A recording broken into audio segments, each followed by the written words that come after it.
మామూలుగా రైతులు ఏంటంటే ఇవాళ ముందు కొడితే 4 రోజుల్లో పురుగు తగ్గాలి, ఇవాళ ముందు కొడితే 3 రోజుల్లో తెగులు తగ్గాలి, ఇవాళ ముందు కొడితే 3 రోజుల్లో జానెత్తి పెరగాలి తోట అనే ఫీలింగ్లో ఉంటారు.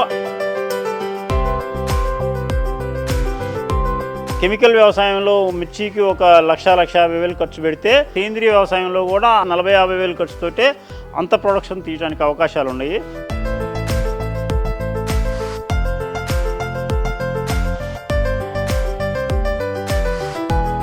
నేను బ్రహ్మయ్య నాదెండ్లను మాట్లాడుతున్నాను.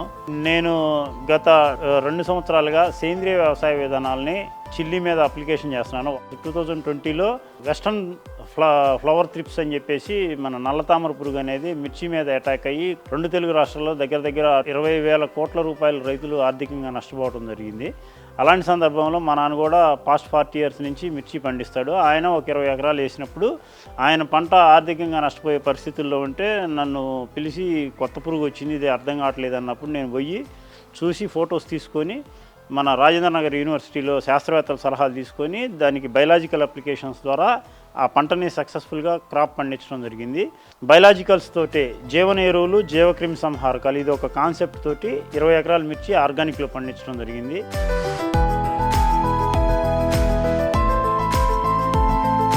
ప్రధానంగా సమస్య ఏంటంటే రైతులు ఇప్పటి వరకు అభివృద్ధి పేరుతోటి తర్వాత టెక్నాలజీ పేరుతోటి రసాయన మందులు వాడటానికి బాగా అలవాటు పడిపోయారు. దాని శాతం అనేది పెరిగిపోవటం వల్ల భూమిలో సారవంతం తగ్గిపోయి కర్బన శాతం అనేది పడిపోయి దిగుబడులు తగ్గిపోయి రకరకాల పెస్టిసైడ్స్ కొట్టడం వల్ల పెస్ట్ రెసిస్టెన్సు, తెగుళ్ళు రెసిస్టెన్సు పెరిగిపోయి రైతుకి సరైన దిగుబడులు రావట్లేదు. దీన్ని తగ్గించాలని అంటే సేంద్రీయ వ్యవసాయం చేయాలి. సేంద్రీయ వ్యవసాయం ద్వారా కొంచెంగా మార్పు తీసుకొచ్చినట్టు ఈ సమస్యలకన్నిటికీ పరిష్కారం వస్తుంది. అయితే చాలామంది రైతులు సేంద్రీయ వ్యవసాయం అంటే పాతకాల వ్యవసాయం, ఇప్పుడున్న టెక్నాలజీకి ఇప్పుడున్న 2 పంటలు 3 పంటలకి సేంద్రీయ వ్యవసాయం చేస్తే డబ్బులు రావు, ఆర్థికంగా నష్టపోతాం, దిగుబడులు రావు అనే ఒక ఫీలింగ్ ఉంది. అందులో వాస్తవం లేదనటానికి లేదు, ఉంది. కానీ దాన్ని కూడా అడ్వాన్స్డ్ టెక్నాలజీ తోటి ఇప్పుడున్న మేధస్సుతోటి స్పీడ్గా కష్టం తక్కువగా ఉండి స్పీడ్ రిజల్ట్ వచ్చేటట్టు మనం దాన్ని డిజైనింగ్ చేసి రైతులకు చెప్పడం జరుగుతుంది.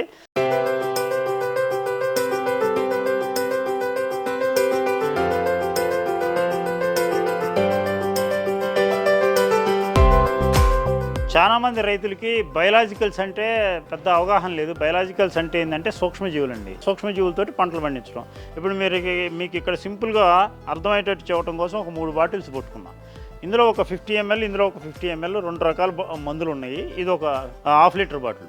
అయితే ఈ 50 ml లిక్విడ్ ఏదైతే ఉందో ఇది original waste decomposer, new waste decomposer 2 కాన్సెప్ట్లు. ఇందులో ఈ 50 ml బాటిల్లో ఒక 80 రకాల సూక్ష్మజీవులు ఉంటాయి. ఈ 50 ml బాటిల్లో ఒక 80 రకాల సూక్ష్మజీవులు ఉంటాయి. ఒకటి ఈ బాటిల్లో ఉన్న సూక్ష్మజీవులతోటి భూమిని సారవంతం చేసుకోవచ్చు. ఈ బాటిల్లో ఉన్న సూక్ష్మజీవులతోటి పంటలో వచ్చే పురుగుల మొత్తాన్ని కంట్రోల్ చేసుకోవచ్చు. ఈ 3 బాటిల్స్ తోటి 100 ఎకరాల వ్యవసాయము మళ్ళీ ₹1 ఇన్వెస్ట్మెంట్ చేయకుండా 5 సంవత్సరాలు కంటిన్యూస్గా చేయొచ్చు. అంత డెప్త్ ఉన్న సబ్జెక్ట్ ఇది. సూక్ష్మజీవుల వ్యవసాయం అంటే అంత డెప్త్ ఉన్న ఒక 3 బాటిల్స్ తోటి నువ్వు ఒక 100 ఎకరాల వ్యవసాయాన్ని త్రూఅవుట్ 5 years చేయొచ్చు అంటే అర్థం చేసుకోండి ఎంత నాలెడ్జ్ ఉంది, ఎంత ఇన్నోవేషన్ ఉంటుంది, తర్వాత దీని యొక్క ప్రతిఫలాలు ఎంత ఆశాజనకంగా ఉంటాయి అనేది రైతులు అర్థం చేసుకుంటే ఎంతో విద్య ఉంది దీంట్లో. కాబట్టి వీటితోటి పండించడం వల్ల మనకి ఖర్చు తక్కువ, మనం చేసిన ఉత్పత్తులు ఇతరులకి ఎవరైతే మన ఉత్పత్తుల్ని తిని ఇతర రంగాల వాళ్ళు ఉన్నారో మనుషులు వాళ్ళకి హెల్త్ పరంగా ఇష్యూస్ లేకుండా మంచి ఆరోగ్యకరమైన సమాజం నిర్మించడానికి ఇవి ఎంతగానో ఉపయోగపడతాయి.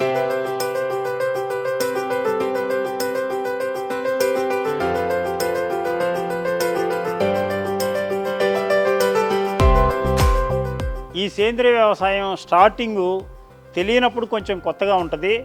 మ్యాక్సిమం మనం చెప్పే విధానంలో 90% రైతు తనకు దొరికే చుట్టుపక్కల గ్రామ ప్రాంతంలో వ్యవసాయ వ్యర్థాల నుంచి, వ్యవసాయ అనుబంధ పరిశ్రమల నుంచి వచ్చిన వాటితోటి పంట పండించేది ఉంటుంది. 90% సొంతంగా రైతు తన గ్రామంలో దొరికే వస్తువులతో చేసుకోవచ్చు. ఒక 10% మాత్రమే మనం దానికి కావాల్సిన కల్చర్స్ లాంటివి మనం ఇస్తాము. ఇప్పుడు ఈ సేంద్రీయ వ్యవసాయం అనేది మన దేశంలో దగ్గర 3,500 రకాల పంటలు పండిస్తున్నారు. ఏ పంటనైనా కానీ సేంద్రీయ వ్యవసాయ పద్ధతిలో పండించవచ్చు. చాలామంది రైతులు ఏంటంటే ఎంత ఖర్చు వ్యత్యాసం వస్తుంది అనేది ఒక డౌట్ ఉంటుంది. ఇప్పుడు సహజంగా నేను మిర్చి మీద చెప్తాను, ఎందుకంటే నేను ఈ బేస్ని మిర్చి మీదే డెవలప్ చేశాను కాబట్టి బేస్ నుంచి ఎండ్ వరకు దాని మీదే నేను ఎక్కువ స్టడీ చేశాను కాబట్టి దాని మీదే చెప్తాను మీకు. సపోజ్ ఇవాళ మిర్చి ఏ క్రాప్ నాటు వెరైటీ వేసినా, హైబ్రిడ్ వెరైటీ వేసినా, బ్యాడ్గి వెరైటీ వేసినా, తేజ వెరైటీ వేసినా, లావులు వేసినా, ఏ వేసినా ఒక ఎకరానికి మినిమం 1,50,000 రూపాయలు పెస్టిసైడ్ కానీ, సాయిల్ అప్లికేషన్ కానీ రైతు ఖర్చు పెడుతున్నాడు మందులకి. అదే సేంద్రియ వ్యవసాయంలో చేసినట్లయితే నాకున్న నాలెడ్జ్ తోటి 25,000, 30,000 తోటి ఆ పంటకు అదే ఈల్డ్ తీసుకురాగలుగుతా. అయితే కొత్తగా నేర్చుకునే వాళ్ళకి అంత సాధ్యం కాకపోవచ్చు. దాంట్లో 50%, 60% ఖర్చు తగ్గించుకున్నా కానీ కొంచెం అటు ఇటుగా 1-2 సంవత్సరాల్లో నీకు నాలెడ్జ్ ఎంత పెంచుకుంటే అంత తక్కువ ఖర్చులో అంత హైయెస్ట్ ఈల్డ్ తీయచ్చు. ఫస్ట్ సంవత్సరం మట్టి కొంచెం ఈల్డ్ తక్కువ వస్తుంది. ఎందుకనంటే ప్రతి సమస్యకి పంట మీద పోయిన తర్వాత గ్రోత్, వాతావరణ పరిస్థితులు, మొక్క ఎదుగుదల, తెగుళ్ళు, పురుగులు, క్లైమేటు ఇవన్నీ ఉంటాయి కాబట్టి ఫస్ట్ సంవత్సరంలో కొంచెం టిపికల్గా అనిపిస్తుంది. అందులోని ఈ సూక్ష్మజీవుల పేర్లు మీరు ఏదైనా ఒక సమస్య వచ్చిందని మనకి ఫోన్ చేస్తేనే మనం ఒక సూక్ష్మజీవి పేరు చెప్తే అది మీరు ఎప్పుడు తెలియదు కాబట్టి కొంచెం అర్థం చేసుకోవడం కష్టంగా ఉంటుంది. ఒక సంవత్సరం కష్టపడితే మట్టుకి వితిన్ 2 years, 3 yearsలో 1,50,000 కెమికల్ ఫార్మర్ మిర్చి 30 క్వింటాలు పండించడానికి ఖర్చు పెడితే అదే ఈల్డ్ని ఒక 2-3 సంవత్సరాల ఎక్స్పీరియన్స్ ఉన్న ఆర్గానిక్ ఫార్మరు 30,000లో క్లోజ్ చేయొచ్చు. 30,000లో 30 క్వింటాలు అంటే 1,000 రూపాయలు ఒక క్వింటా దిగుబడి ఖర్చుతోటి కూడా ఈ బయలాజికల్స్ నాలెడ్జ్ తెలుసుకున్నందువల్ల ఒక క్వింటాకు 1,000 రూపాయల ఖర్చుతోటి కూడా ఉత్పత్తిని సాధించవచ్చు. అంత వ్యత్యాసం ఉంటుంది. అంటే దీంట్లో ఏంటంటే బేస్ నాలెడ్జి, ఏ తెగులుకి, ఏ పురుగుకి ఎంత తక్కువ కాస్ట్లో ఈ బయలాజికల్ సొంతంగా తయారు చేసుకునే మెథడ్స్ తెలుసుకున్న కొద్దీ ఖర్చు తగ్గిపోతుంది.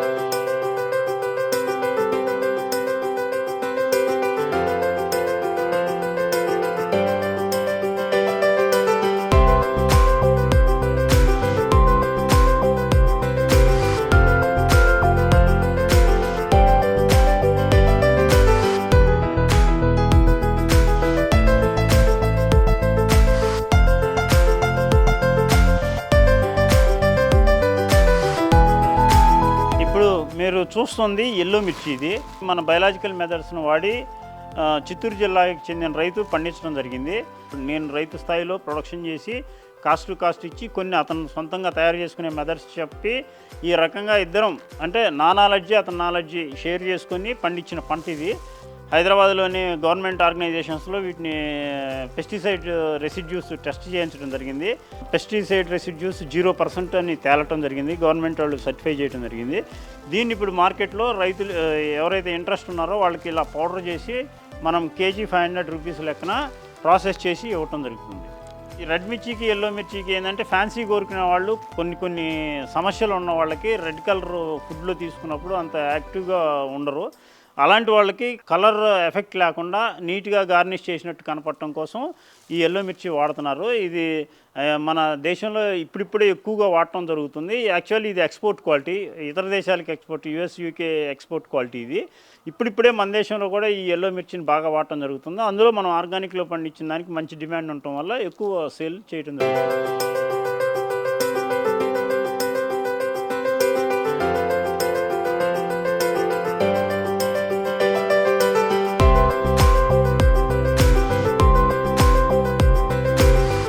సేంద్రియ వ్యవసాయము, ఈ సూక్ష్మజీవుల వ్యవసాయం గురించి రైతులకి యాజ్ ఎ రైతుగా నేను నేర్చుకున్నాను. అయితే నేను రైతుగా చెప్పేదానికంటే దాన్ని ఒక దాంట్లో ఉన్న శాస్త్రీయతని విడమర్చి ఇతర రైతులకు చెప్పాలనే ఉద్దేశంతో వీళ్ళిద్దరూ BSc అగ్రికల్చర్ డిగ్రీ పూర్తి చేశారు.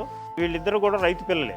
అయితే రైతు పిల్లలు అగ్రికల్చర్ చదివి వాళ్ళు కార్పొరేట్ కంపెనీలకి జాబుకు పోతే కార్పొరేట్ కంపెనీలు ఏం చేస్తారు, వీళ్ళ విద్యని కొంచెం వీళ్ళ చేత వర్క్ చేపించి కొత్త రీసెర్చ్ చేపించేసి దాని మీద ఇన్కమ్ చేసుకొని మళ్ళీ రైతుకి అమ్ముతున్నారు. అలా కాకుండా మన పిల్లల చదువులు మన రైతులకే ఉపయోగపడాలంటే, కాస్ట్ ఎఫెక్టివ్గా ఉండాలంటే ఆర్గానిక్ విధానాలని రైతులకి చెప్పగలిగే శక్తిగా వీళ్ళకి ఆ మెథడ్స్ని నేర్పించి ప్రమోట్ చేసినట్లయితే సెల్ఫ్గా వీళ్ళే ఎంటర్ప్రెన్యూర్గా అయ్యి ఈ ఆర్గానిక్ మెథడ్స్ని రైతుల దగ్గరికి తీసుకెళ్తారనే ఉద్దేశంతో వీళ్ళని మనం ల్యాబ్లో తీసుకోవడం జరిగింది. మనం చేసే ప్రతి పని సైంటిఫిక్గా అందులో ఉన్న సైన్స్ని రైతుకి ఎడ్యుకేట్ చేసి చెప్పడం కోసం వీళ్ళు బాగా ఎక్సలెంట్గా వర్క్ చేస్తున్నారు. ఇలానే BSc అగ్రికల్చర్ చేసి జాబుల కోసం సెర్చ్ చేస్తున్నారో జాబ్ కోసం వాళ్ళకి మనం ఈ ఆర్గానిక్ ట్రైనింగ్ ఇచ్చేసి వాళ్ళని సొంతంగా వాళ్ళ గ్రామాల్లో సరౌండింగ్ ఫార్మర్స్ని గైడ్ చేసుకుంటూ వాళ్ళు ఉపాధి పొందేటట్టు మెథడ్స్ని కూడా మనం నేర్పించడం జరుగుతుంది.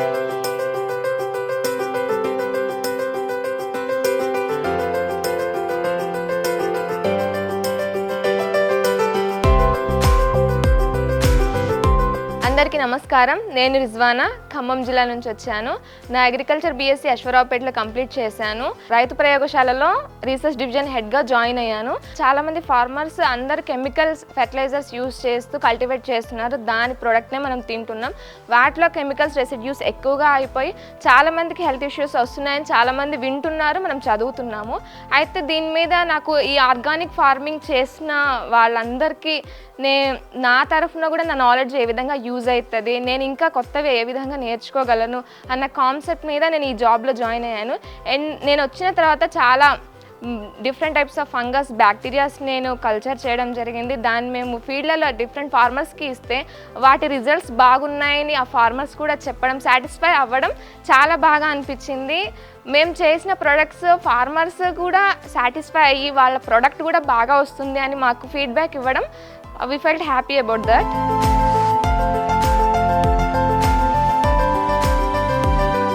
అందరికీ నమస్కారం. నేను నిఖిత, రైతు ప్రయోగశాల నుంచి. అయితే నేను వనపర్తి జిల్లా నుంచి వచ్చాను. 2022లో నేను బీఎస్సీ అగ్రికల్చర్ వరంగల్లో కంప్లీట్ చేయడం జరిగింది. రైతు బిడ్డగా మా నాన్న ఎంత కష్టపడ్డాడో, రాసాయనిక ఎరువులు వాడి ఎంత లాస్ చేసుకున్నాడో నాకు తెలుసు ప్రాక్టికల్గా. సో మా నాన్న లాంటి రైతులని గైడ్ చేయడం కోసం ఆర్గానిక్, రసాయన ఎరువులు రెండిట్లో కూడా డిఫరెన్స్ రైతులకి అందజేయడం కోసం నేను ఈ ఫీల్డ్ ఎంచుకోవడం జరిగింది. మా రైతు ప్రయోగశాలలో ప్రిపేర్ చేసిన ఈ మెటారిజం ఫంగస్ ని నేను ఏ విధంగా మైక్రోస్కోప్ లో చూపిస్తాను. ఇలా ఒక నీట్ స్లైడ్ ని తీసుకోవాలి. 1 డ్రాప్ మన మీడియా ఏదైతే ఉందో దాన్ని 1 డ్రాప్ వేసుకొని దాన్ని కవర్ స్లిప్ తో క్లోజ్ చేసేయాలి. ఈ విధంగా తయారు చేసుకున్న స్లైడ్ ని మనం మైక్రోస్కోప్ కింద ఇలా పెట్టుకోవాలి. ఇలా మనం మైక్రోస్కోప్ని అడ్జస్ట్ చేసుకొని మన కల్చర్లో అన్ని మనకు కావాల్సిన ఫంగస్తో పాటు ఇంకా మనకి అన్యూస్ఫుల్ బ్యాక్టీరియాస్ కూడా ఉన్నాయా లేదా అని కూడా చెక్ చేసుకుంటే మనకు కావాల్సిన ఫంగస్ ఎక్కువ కౌంట్లో ఉంది అంటే అది చాలా ఎఫెక్టివ్గా పనిచేస్తుంది అని మేము క్లారిటీగా చెప్పగలం. మేము కాన్ఫిడెంట్గా కూడా రైతులకు ఇవ్వగలం.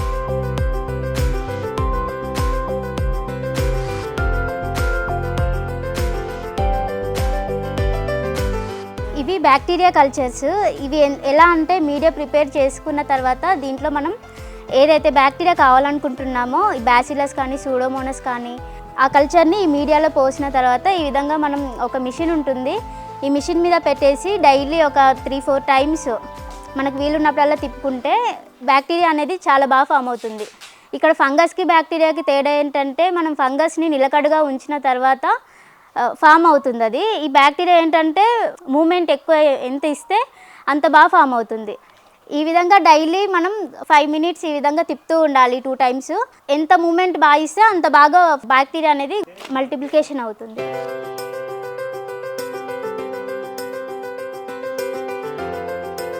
దీని తర్వాత మనకి ఏర్పడిన తర్వాత చిన్న ఒక మ్యాట్ లేయర్ లాగా బ్యాక్టీరియా అనేది ఫామ్ అవుతుంది.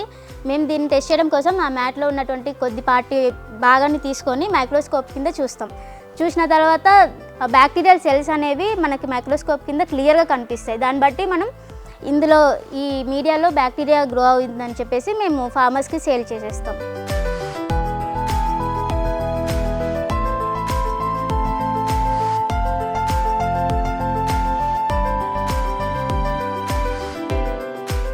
హ్యాండ్మేడ్ అయితే మనకి ఈ విధంగా డైలీ చేతితో తిప్పుకోవాల్సి వస్తే 5 డేస్లో మనకి బ్యాక్టీరియా అనేది ఫామ్ అవుతుంది. ఒకవేళ ఎమర్జెన్సీ టైంలో అయితే మనం ఈ విధంగా ఈ మిషన్కి చైన్ పెట్టేసి 24 అవర్స్ మిషన్ ద్వారా తిప్పుతాం.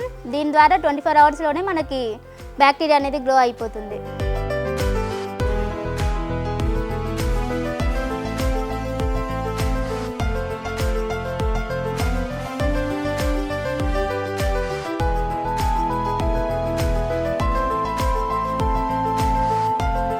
ఇది ఎన్డబ్ల్యూడిసి కల్చరు. అందరికి తెలిసే ఉంటుంది ఎన్డబ్ల్యూడిసి. 200 లీటర్స్ నీటిలో మనం 2 kg బెల్లం కలిపి ఒక ఎన్డబ్ల్యూడిసి కల్చర్ బాటిల్ని తీసుకుంటాము.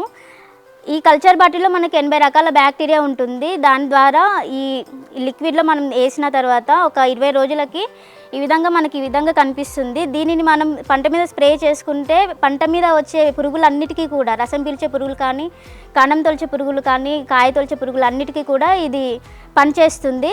20 రోజుల వరకు మనం డైలీ 2 times 3 times ఈ విధంగా మనం తిప్పుకుంటే లోపల ఉన్నటువంటి బ్యాక్టీరియాకి ఏరేషన్ జరిగి మంచిగా గ్రోత్ అవుతుంది. దీని ద్వారా ఎంజైమ్స్, హార్మోన్స్ అవన్నీ, పాలిసాకరైడ్స్ అవన్నీ కూడా దీనిలో సమృద్ధిగా ఉంటాయి కాబట్టి పంట పెరుగుదలకి, పురుగు నియంత్రణకి రెండింటికి కూడా ఇది యూజ్ అవుతుంది.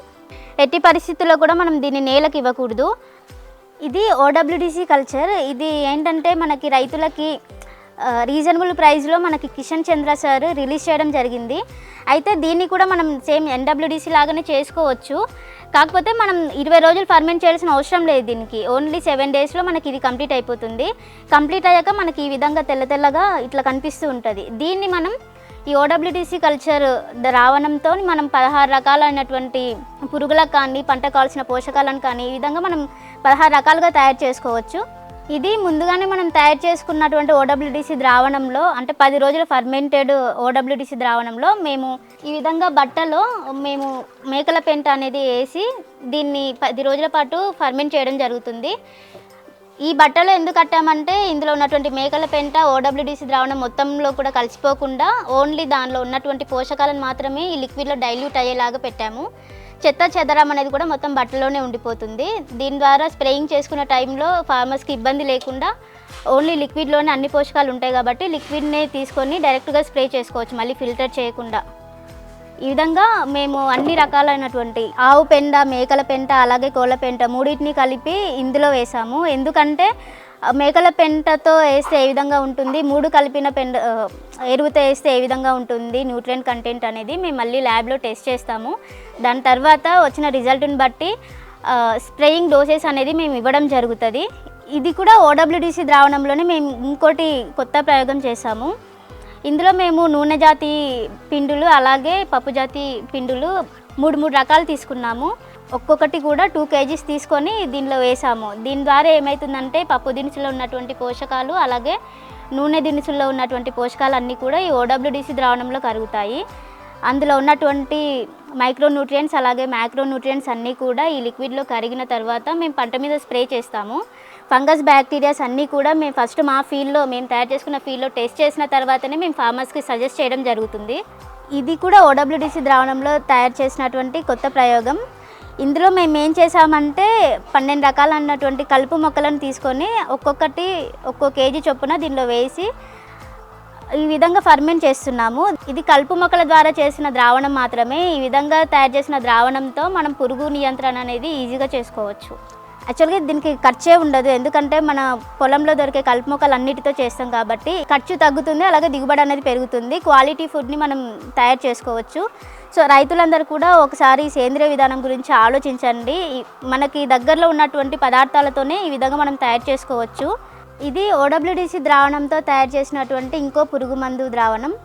ఇందులో మేము మెంతులు, పచ్చిమిర్చి, అలాగే వెల్లుల్లి మూడింటిని కూడా 5:1:1 రేషియోలో కలిపాము. ఈ విధంగా తయారు చేసుకున్న ద్రావణాన్ని మేము 21 రోజులు ఫర్మెంట్ చేసి తయారైన ద్రావణాన్ని ఫిల్టర్ చేసుకొని పంట మీద పిచికారీ చేస్తాము. ఇది రాళ్ళ ద్వారా ఏ విధంగా మైక్రోన్యూట్రియంట్స్ మనం పంటకి ఇచ్చుకోవాలి అనే ప్రయోగం మేము చేసాము OWDC కల్చర్ ద్వారా. సో ఈ విధంగా మనకు దగ్గరలో ఉన్నటువంటి రాళ్ళని తీసుకొని దాన్ని చిన్న చిన్న ముక్కలుగా కట్ చేసుకొని మేము OWDC ద్రావణంలో వేసుకొని ఒక 10 రోజుల పాటు ఫర్మెంట్ చేసుకుంటాము. ఫర్మెంట్ అయ్యే టైంలో మనకి రాళ్ళ మీద ఉన్నటువంటి పై లేయర్ ఏదైతే ఉంటుందో అది మొత్తం కూడా ఈ లిక్విడ్లో కరిగిపోయి ఈ రాళ్ళలో ఉన్నటువంటి న్యూట్రియంట్స్ అన్నీ కూడా ఈ లిక్విడ్లో మొత్తం డైల్యూట్ అయిపోతాయి. ఈ విధంగా డైల్యూట్ అయిన ద్రావణాన్ని మేము పంట మీద స్ప్రే చేయడం కానీ, నేల ద్వారా పారించడం కానీ జరుగుతుంది. దాని ద్వారా మైక్రోన్యూట్రియంట్స్ అన్నీ కూడా పంటకి పోషకాలు సమృద్ధిగా అందిస్తుంది. మన రాష్ట్రంలో మిర్చిని పండించే రైతులు చాలామంది ఉన్నారు. కెమికల్ ద్వారానో సేంద్రియంగా ద్వారానో చాలామంది పండిస్తున్నారు. మిర్చిలో మనకి ఈ విధంగా దండికట్టు 2 వెరైటీ అనేది ఉంటుంది. ఒక పండు కానీ ఈ విధంగా తెంచినప్పుడు తొడిమ అనేది చెట్టుకు మాత్రమే అంటుకుంటుంది, ఓన్లీ కాయ మాత్రమే మనకు వస్తుంది. తొడిమే తీసిన తర్వాత కూడా లోపల సీడ్ అనేది లోపలనే ఉండిపోతుంది, అక్కడికక్కడే లాక్ పడిపోతుంది.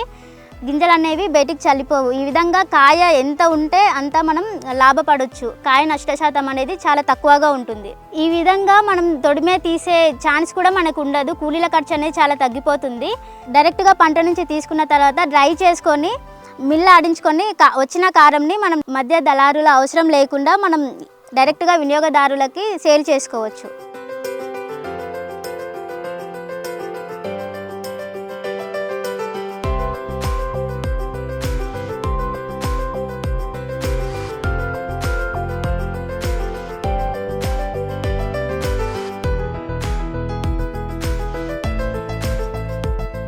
సొంతంగా ఈ బయలాజికల్స్ని తయారు చేసుకునేటట్లు ఎలా తయారు చేసుకొని చీప్ ఆఫ్ కాస్ట్లో కల్టివేషన్ చేయొచ్చు అనే దాన్ని మనం నేర్పిస్తాము. సమ్మర్లో ట్రైనింగ్ క్లాసులు కూడా పెట్టడం జరుగుతుంది మార్చి ఏప్రిల్ నుంచి.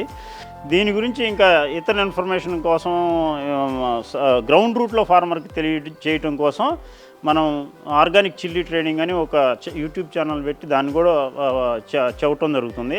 అలా కాకుండా ఫీల్డ్ విజిట్కి వచ్చినా ఫొటోస్ తీసుకొచ్చినా మన ఆఫీస్ నెంబర్స్కి ఫొటోస్ పెట్టినా కానీ మనం సలహాలు ఇవ్వటం జరుగుతుంది. మామూలుగా మన దేశంలో ఎల్నినో ఎఫెక్ట్ స్టార్ట్ అయిందంటే మినిమం 5 to 7 years ఉంటుంది. అలా 5 to 7 years ఉన్నప్పుడు కరువు మనం ఏమంటామంటే కరువు కాలం అంటాం. ఆ కరువు కాలం ఇంకా 4 నుంచి 5 సంవత్సరాలు ఉంది. ఈ సంవత్సరం 1 సంవత్సరం పోతే ఎల్నినో ఎఫెక్ట్. అయితే నెక్స్ట్ ఇయర్ కూడా ఇట్లాంటి పరిస్థితులు ఉన్నప్పుడు ప్రకృతిలో వస్తున్న మార్పులకు అనుగుణంగా నువ్వు తక్కువ ఖర్చుతోటి సేంద్రియ వ్యవసాయంలో చేసినప్పుడు నీకు ఆర్థిక నష్టాలు అనేవి చాలా తక్కువ అవుతాయి. ప్లస్ ఈల్డ్ కూడా ఉంటుంది. మినిమం గ్యారంటీ సోర్స్ అయితే రైతుకి గ్యారంటీ ఇన్కమ్ అనేది కనపడుతుంది.